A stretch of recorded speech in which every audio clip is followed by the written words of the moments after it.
Mengapa takdir Allah itu selalu baik? Bukti nakli, akli, dan kisah nyata. Sahabat, pernahkah kita bertanya, mengapa Allah memberi kita ujian, musibah, atau sesuatu yang tidak kita sukai? Apakah itu tanda keburukan, ataukah sebenarnya ada kebaikan besar yang belum kita lihat? Dalam Al-Quran, Allah berfirman, boleh jadi kamu membenci sesuatu, padahal itu baik bagimu, dan boleh jadi kamu menyukai sesuatu, padahal itu buruk bagimu. Allah mengetahui, sedangkan kamu tidak mengetahui. Quran Surah Al-Baqarah 216. Ayat ini mengingatkan kita, takdir Allah itu selalu baik, yang buruk hanyalah pandangan kita yang terbatas. Rasulullah Shallallahu Alaihi Wasallam bersabda, menakjubkan urusan seorang mukmin, semua urusannya adalah kebaikan. Jika mendapat nikmat, ia bersyukur itu baik baginya. Jika ditimpa musibah, ia bersabar itu pun baik baginya. Hadis riwayat Muslim. Artinya, apapun takdir yang Allah tetapkan, tidak pernah keluar dari kebaikan bagi seorang mukmin. Secara logika pun bisa kita fahami. Bukankah seorang dokter kadang memberi obat pahit atau suntikan yang menyakitkan bukan karena membenci pasien, tapi justru untuk menyembuhkan? Demikianlah Allah. Musibah hanyalah obat yang mendidik jiwa kita. Ingat kisah Nabi Yusuf? Ia dibuang ke sumur, dijual, difitnah, bahkan dipenjara, seolah-olah takdir itu buruk. Namun justru semua jalan pahit itulah yang mengantarkannya menjadi penguasa Mesir, penyelamat banyak manusia. Atau kisah Musa bersama Khidir, kapal yang dirusak, anak kecil yang dibunuh, tembok yang ditegakkan, semua terlihat buruk, namun di baliknya ada kebaikan besar yang tak terlihat di awal. Bahkan dalam kehidupan nyata, banyak orang yang kehilangan pekerjaan, jatuh sakit, atau mengalami kegagalan. Tetapi justru dari situlah lahir kesuksesan baru, usaha yang berkembang, atau hidayah yang membuat hidup lebih bermakna. Kisah keajaiban takdir Allah.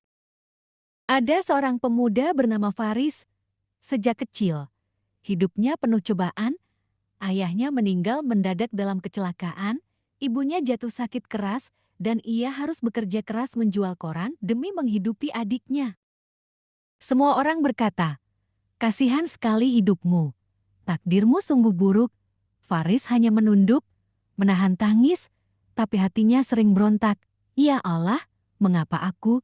Apakah Engkau tidak sayang padaku? Cobaan yang semakin berat. Ketika ia remaja, rumah mereka terbakar habis. Semua barang lenyap, termasuk ijazah sekolahnya. Faris terpaksa berhenti sekolah dan bekerja sebagai kuli bangunan. Takdirmu benar-benar sial, kata tetangga. Faris hanya bisa menangis dan mulai merasa Allah tidak adil. Namun, di saat semua pintu tertutup, Faris rajin syalat malam. Entah kenapa, setiap kali bersujud, ada bisikan lembut di hatinya. Bersabarlah, aku bersamamu. Perjalanan aneh, beberapa tahun kemudian, ia mendapat pekerjaan sebagai awak kapal kargo. Namun nasib kembali buruk, kapal itu dihantam badai besar di tengah laut, karang, dan hampir semua awak meninggal. Faris selamat terdampar di sebuah pulau kecil. Ia sendirian, lapar, kehausan. Dalam keputusasaan ia berkata, sudah cukup ya Allah, mengapa Engkau terus menimpakan kesialan pada hidupku?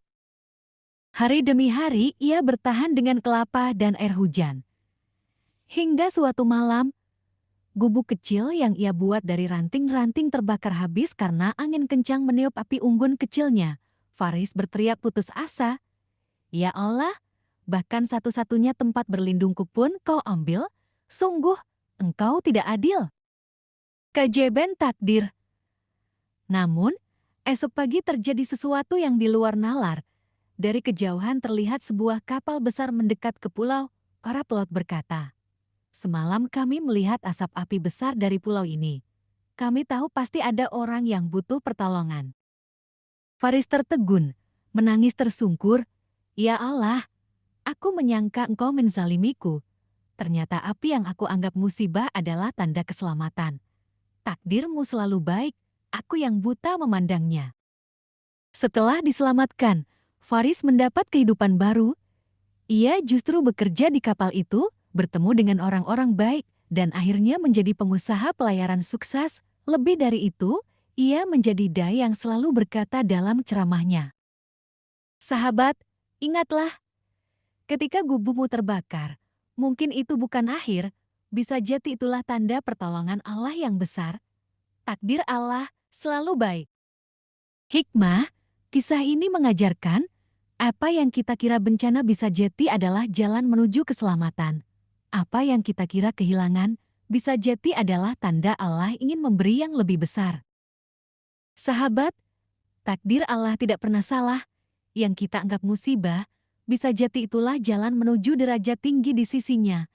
Yang kita kira akhir dari segalanya, mungkin justru awal dari cerita indah yang Allah siapkan. Jadi, mari kita belajar untuk selalu bersyukur dalam nikmat dan bersabar dalam ujian. Karena pada akhirnya, takdir Allah itu selalu baik. Doa mohon takdir selalu baik. Allahumma ajal ka'aka khairanal, waktara laimef hi aludien wa dunia wahirat, warzuk aribim ka'ita. Ya Allah, jadikanlah ketetapanmu selalu yang terbaik bagiku. Pilihkanlah untukku sesuatu yang membawa kebaikan bagi agamaku, duniaku, dan akhiratku. Anugerahkanlah aku kerelaan hati terhadap semua yang Engkau tetapkan.